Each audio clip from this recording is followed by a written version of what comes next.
Qué gusto me da el poder saludarles una vez más en el estudio de la palabra de Dios.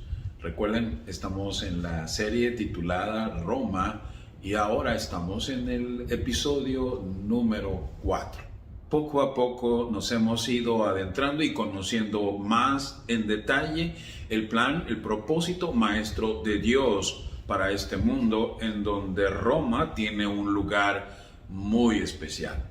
Plan, propósito de Dios es salvar a la humanidad. Hasta ahorita hemos estado revisando a Roma a través de la profecía de Daniel, capítulo 2 y capítulo 7. Como ustedes se habrán dado cuenta, poco a poco Dios está dando más luz en la medida en que avanzamos en el estudio de la palabra de Dios. Hoy trabajaremos con el capítulo 8. Vimos capítulo 2 como un sueño que Dios provee a Nabucodonosor, la estructura de lo que sucedería, la sucesión de los reinos de la tierra desde Babilonia hasta llegar al reino de Dios. Asimismo, el capítulo 7 nos provee información relacionada con un sueño específicamente dado a Daniel, con la información mucho más amplia acerca de la sucesión de reinos a través de lo que se conocen como las 4 bestias. Ahora entraremos al capítulo 8 del libro de Daniel. Del versículo 1, en el año tercero del reinado del rey Belsasar me apareció una visión a mí, Daniel, después de aquella que me había aparecido antes. ¿Se recuerdan que la última de las visiones que había tenido Daniel, refiere él en el último versículo, en el versículo 28 del capítulo 7, que sus pensamientos se habían turbado y su rostro se había demudado, pero que había guardado este asunto en su corazón? Pues bien, ahora Dios provee para Daniel y obviamente también llega esta misma información para nosotros en este nuestro tiempo, de cosas que también nosotros podemos no solo guardar en nuestro corazón, sino que nos pueden también dar luz en el camino diario de nuestra vida y darle sentido a lo que hacemos en esta tierra. Veamos lo que dice la Biblia en el versículo 2 del capítulo 8. Vi en visión, ya no en un sueño, ahora es una visión. Y cuando vi, yo estaba en Susa, que es la capital del reino, en la provincia de Elam. Vi pues en visión estando junto al río Ulai. Alcé los ojos y miré, y aquí un carnero que estaba delante del río, y tenía 2 cuernos. Y aunque los cuernos eran altos, uno era más alto que el otro, y el más alto creció después. Vi que el carnero hería con los cuernos al poniente, al norte y al sur, y que ninguna bestia podía parar delante de él, ni había quien escapase de su poder, y hacía conforme a su voluntad y se engrandecía. Verso 5. Mientras yo consideraba esto, he aquí un macho cabrío venía del lado del poniente sobre la faz de toda la tierra, sin tocar tierra, y aquel macho cabrío tenía un cuerno notable entre sus ojos. Verso 6. Y vino hasta el carnero de 2 cuernos que yo había visto en la ribera del río, y corrió contra él con la furia de su fuerza. Y lo vi que llegó junto al carnero, y se levantó contra él, y lo hirió, y le quebró sus 2 cuernos.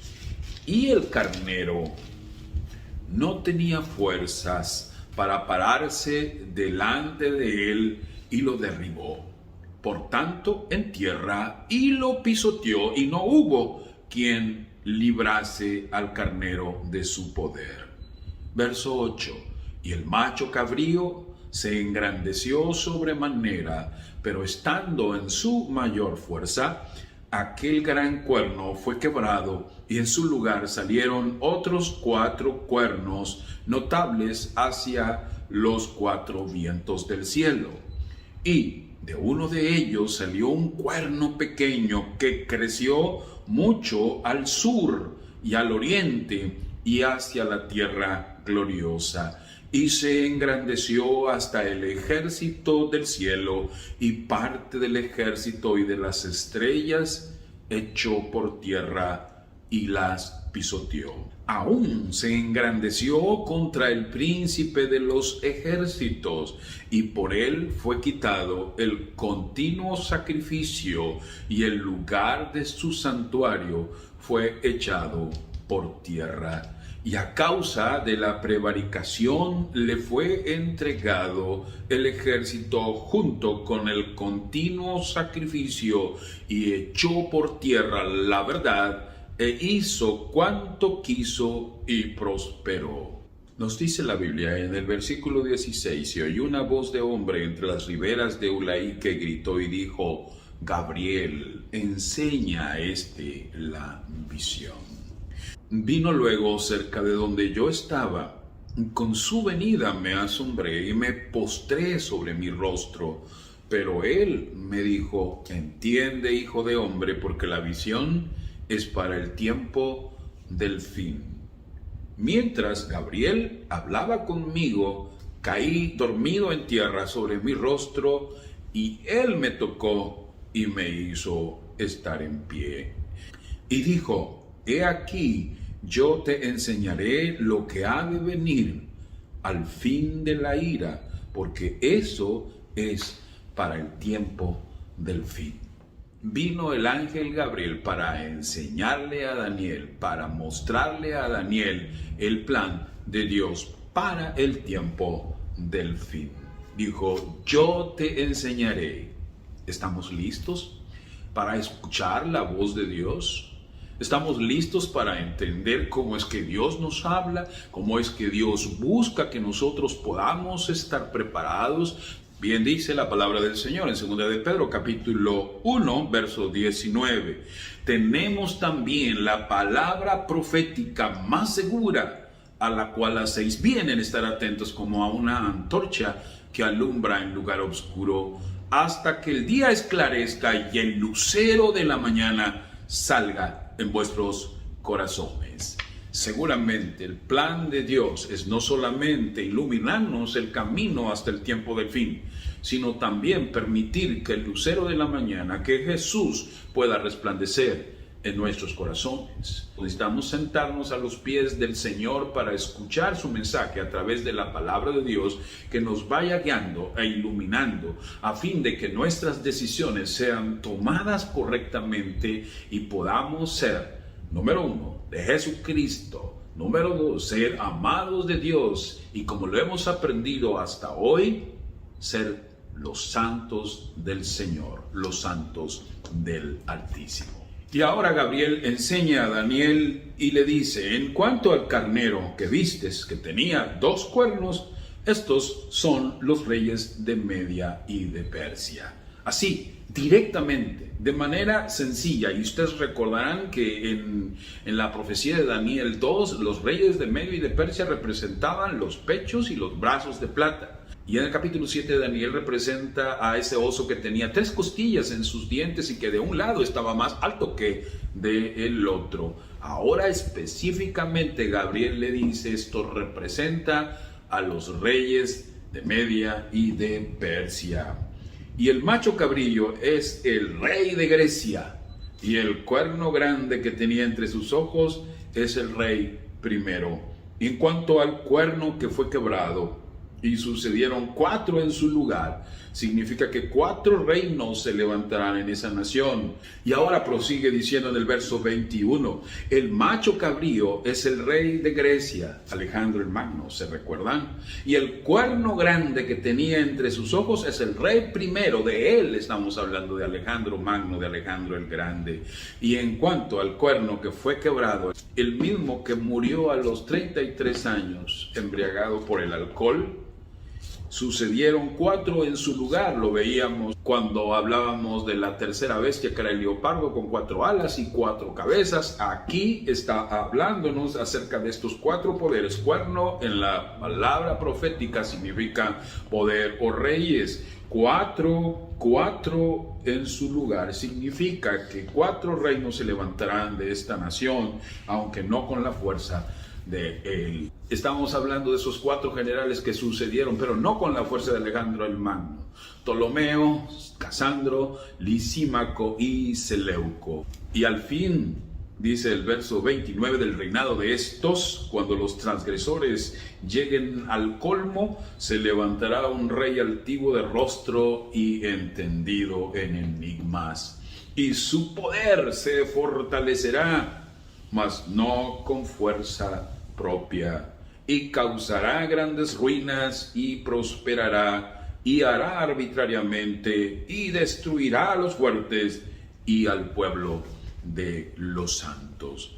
Ahora entramos al cuarto reino, que en el capítulo 2 del libro de Daniel representa a Roma, y que eran las piernas y los pies, las piernas de hierro y los pies en parte de hierro y en parte de barro cocido de alfarero. Y que en la profecía del capítulo 7 de Daniel vemos a Roma manifestada a través de una bestia horrible y terrible que hacía y deshacía, y que tenía 10 cuernos, y que dentro de esos 10 cuernos emerge un cuerno pequeño que se va haciendo cada vez más grande hasta ser diferente a los demás, y que cuando él está emergiendo o subiendo, 3 reinos caerían. ¿Se recuerdan?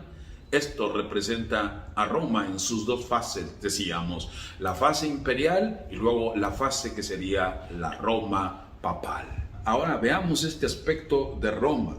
Roma, que en primer lugar haría 1000 cosas, pero especialmente, dice la Biblia, destruiría a los fuertes y al pueblo de los santos, y que incluso se levantaría, verso 25, contra el príncipe de los príncipes. Tocan al pueblo de Dios, que es el pueblo de Israel, y recordemos que también tocan a Jesús, que es el príncipe de los príncipes. Veamos esto en el contexto del Apocalipsis capítulo 12.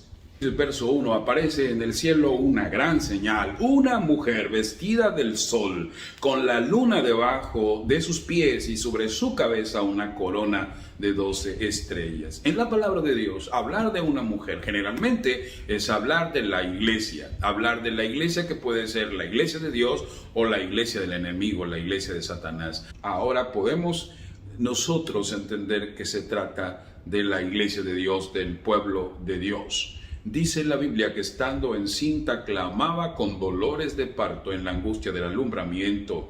Verso 3: también apareció otra señal en el cielo. He aquí un gran dragón escarlata que tenía 7 cabezas y 10 cuernos, y en sus cabezas 7 diademas, y su cola arrastraba la tercera parte de las estrellas del cielo y las arrojó sobre la tierra. Y el dragón se paró frente a la mujer que estaba para dar a luz, a fin de devorar a su hijo tan pronto como naciese.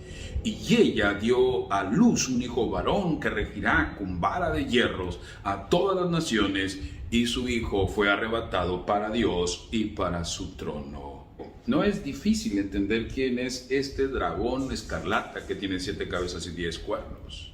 Y en sus cabezas 7 diademas, y que trae una cola que arrastra la tercera parte de las estrellas del cielo y las arrojó sobre la tierra, y que quería devorar al hijo de la mujer que estaba a punto de nacer. Dice la palabra del Señor en el verso 9: y fue lanzado fuera el gran dragón, la serpiente antigua, que se llama Diablo y Satanás,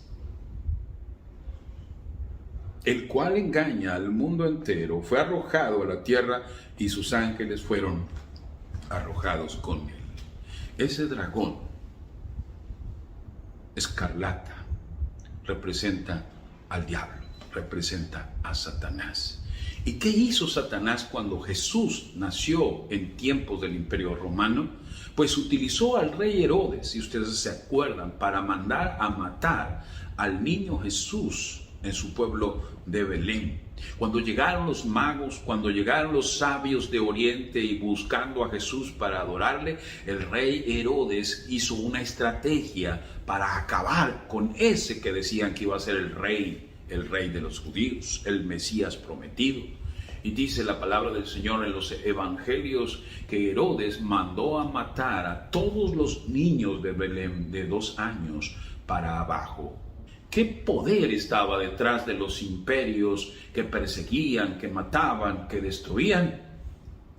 Obviamente que es Satanás. Es Satanás el que utiliza el poder y la fuerza de estos imperios, de estos poderes, para perseguir al pueblo de los santos, para perseguir al pueblo de los santos del Altísimo, y que incluso en tiempos del Imperio Romano, cuando Jesús nació, quiso destruir al mismo Jesús. Tal vez tú me dirás, bueno, el príncipe de los príncipes, Jesús, murió en tiempos cuando el Imperio Romano dominaba. Recordemos que fueron entonces los soldados romanos los que lo llevaron a la crucifixión. Fue uno de ellos el que lo golpeó, lo lastimó y que incluso metió una lanza en su costado. Fueron ellos los que estuvieron allí cuando Jesús murió en la cruz. Fueron ellos los que se apostaron entonces en su sepultura para que nadie lo robase. Así es. Pero saben, Jesús cuando muere, cuando el príncipe de los príncipes es atacado por el mismo Satanás, utilizando al imperio de los Césares, el imperio romano, no fueron ellos los que lo mataron. Porque Jesús, dice la palabra de Dios, voluntariamente dio su vida por nosotros. Es por el sacrificio expiatorio de Jesús que nosotros podemos tener acceso a la vida eterna. No fue solamente contra Jesús que se levantaron, sino también el pueblo de Dios fue perseguido. Roma, tanto en su fase imperial como en la fase papal, reciben la fuerza y el poder del enemigo, del diablo, que es el que quiere perseguir, destruir y acabar con los hijos de Dios. Fueron ellos los que persiguieron a los santos del Altísimo, tanto en la fase imperial como en la fase papal, de manera terrible. Persiguieron y trataron de acabar con ellos, y al parecer parecía que los vencían. Ahora es ese cuerno pequeño del capítulo 7 del libro de Daniel que persigue a los santos del Altísimo y los vence. Vayamos al capítulo 12 del libro de Apocalipsis. Está naciendo la iglesia cristiana. Nace el Señor Jesucristo, un hijo varón, que regiría con vara de hierro a todas las naciones. Dice la Biblia que el hijo fue arrebatado para Dios y para su trono. Finalmente Jesucristo, después de resucitar, ascendió al cielo. Y el trabajo de salvación de Cristo no culminó en la cruz del Calvario entregando su vida por nosotros, sino que continuó, como dice la palabra del Señor, cuando Jesucristo se fue para con Dios y para con su trono. Es decir, Él está trabajando e intercediendo por cada uno de nosotros. Muy pronto, como dice la palabra del Señor en múltiples versículos, Él regresará por su pueblo. Él vendrá por los santos del Altísimo, porque Él vendrá a rescatar a sus hijos y a traer entonces el reino de Dios tan prometido para nosotros. Pero veamos lo que la profecía nos dice en relación a lo que el enemigo haría utilizando a Roma en sus dos fases. Conocemos la historia como los romanos perseguían por donde quiera, pero específicamente tenían dos cosas que les importaba mucho: acabar con judíos, es decir, con el pueblo de Dios, y acabar también con los cristianos, es decir, con la iglesia naciente de Cristo, con los cristianos. Sin embargo, a pesar de que tenía persecución sobre ellos, cada sangre que se regaba de los cristianos, parecía que se levantaban muchísimos más cristianos. La Biblia dice que la iglesia tuvo que ir al desierto donde fue preparado lugar por Dios para que la sustenten por 1260 días. Y ahora recordarán que en el año 538 después de Cristo, al caer el tercer poder arriano que se oponía a la Roma papal, es decir, los ostrogodos, en el 538, la iglesia poco a poco fue perseguida. el periodo de la Edad Oscura, el periodo de la Inquisición, de la persecución, de las cruzadas, nos revelan cómo esta Roma, que ahora ya no era la Roma imperial, era la Roma papal, había de perseguir al pueblo de Dios, habría de perseguir a la iglesia de Cristo, habría de perseguir a la mujer que representa la iglesia de Cristo por un tiempo que se considera de 1260 años, dice la palabra del Señor. Y allí dice Dios la iba a sustentar por 1260 días. ¿Se recuerdan? El cuerno pequeño, que es la continuidad de la Roma, que ya no es la Roma imperial, sino es la Roma papal. Perseguiría a los santos del Altísimo por tiempos y la mitad de un tiempo. Ya dijimos que esto representan 42 meses o 3 años y medios, que finalmente vienen a dar el tiempo de 1260 días o años proféticos. Ustedes recordarán como en el 538, al caer el último de los poderes arrianos, los ostrogodos, el obispo de Roma se convierte entonces en el pontífice máximo. Se convierte entonces en este poder que no tiene el poder por sí mismo, sino que lo recibe específicamente de este dragón del capítulo 12 del libro de Apocalipsis.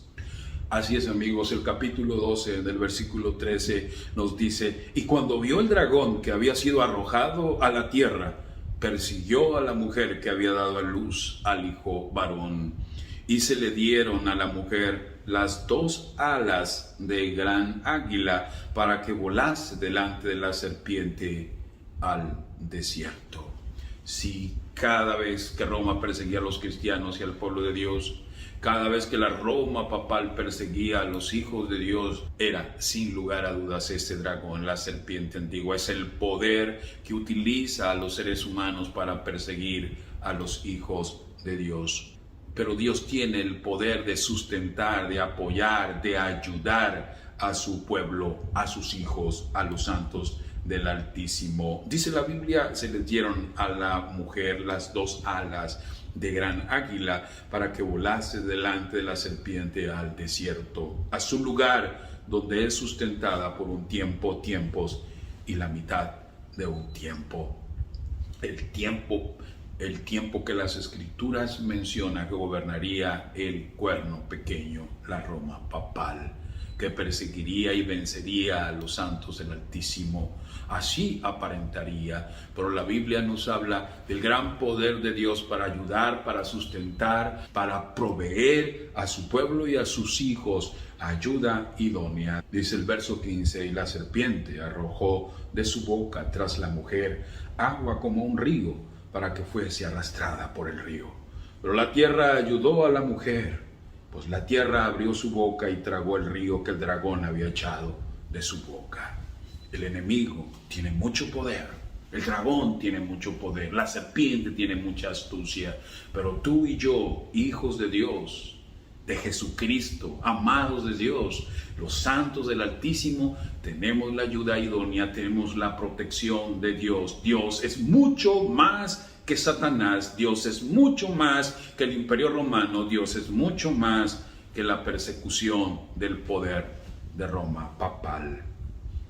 Entonces, dice la Biblia, el dragón se llenó de ira contra la mujer. Y cuando habla contra la mujer, está hablando cómo Satanás está enojado con el pueblo de Dios, con la iglesia verdadera, y se fue a hacer guerra contra el resto de la descendencia de ella, los que guardan los mandamientos de Dios y tienen el testimonio de Jesucristo. Amigo y amiga, hoy tengo que decirte algo muy especial.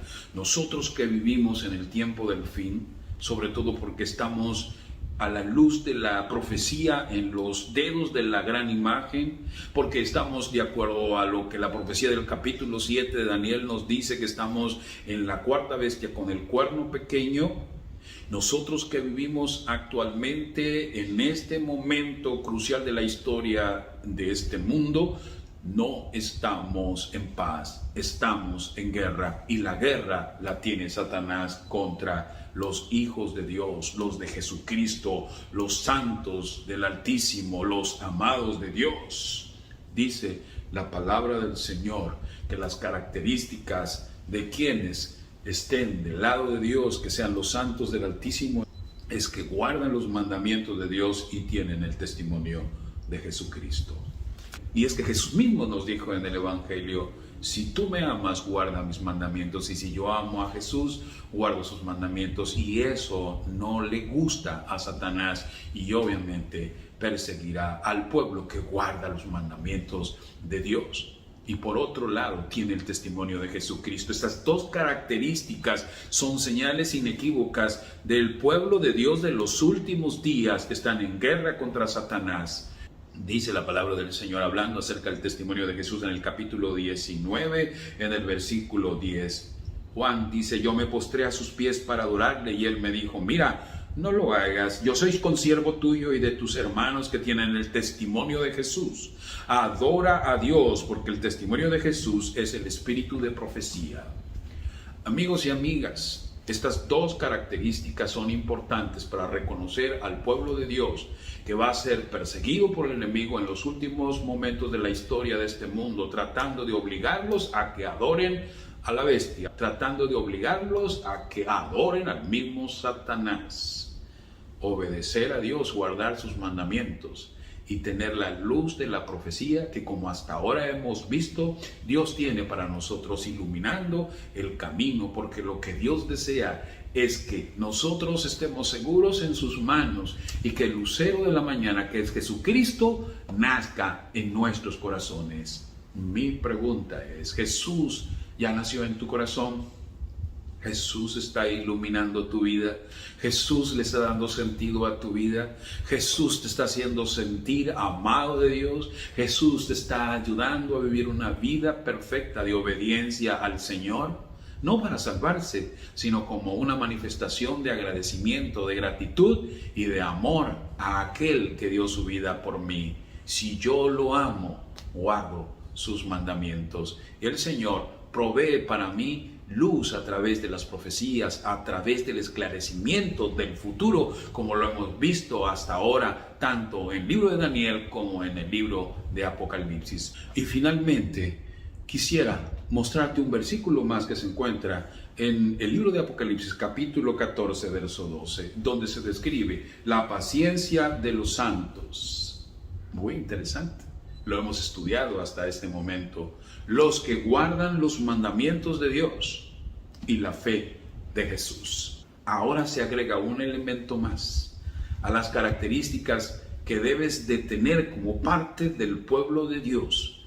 Dice la palabra del Señor: número 1, debes guardar los mandamientos de Dios. Número 2, debes tener la luz de la profecía en tu camino. Y número 3, debes tener la fe de Jesús. Esa fe de Jesús que te ayude a aferrarte a las promesas de Dios. Esa fe que te lleve paso a paso a ir estudiando la palabra de Dios y entregándole tu corazón al Señor. Esa fe que te llevará hasta la eternidad.